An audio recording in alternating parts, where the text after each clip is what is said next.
Alec Rowley. I'm great given way. Can I say to him that when I speak to teachers in my constituency, they talk about the cuts that are taking place, they talk about workloads where they're completely run off their feet, they talk about class sizes being far too large, and they talk about the need for teaching assistants, and they talk about not having the basic materials to be able to provide teaching and learning to the quality we need to. How is these reforms going to address these issues, which seem to me to be a chronic shortage of funding in education in Scotland? Cabinet Secretary.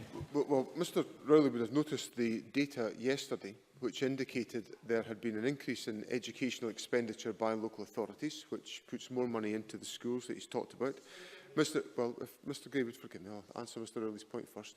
Mr Rowley will also be aware of the contribution of pupil equity funding, which is going into many schools in Mr Rowley's area that he represents, and that assists schools in determining what interventions they can support that can help them to tackle the issues of attainment. And then finally, in response to Mr Rowley, on the question of workload, the Chamber will be familiar with the efforts that I'm taking to address the issues of workload within the teaching profession.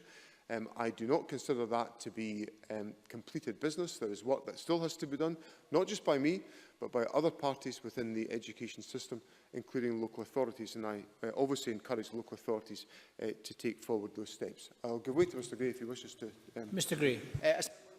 Mr Swinney that he referred to the figures that came out yesterday to ask whether he accepts that the cash increase which those demonstrated once the deflator is applied show a real terms decrease in funding.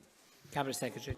Mr Gray will be familiar with the wider public finance position with which the Scottish Government wrestles, and I would remind him of the Audit Scotland report, which indicated that the support for local government in Scotland had been essentially on a par with the funds available to the Scottish Government as a consequence of the restrictions in public expenditure.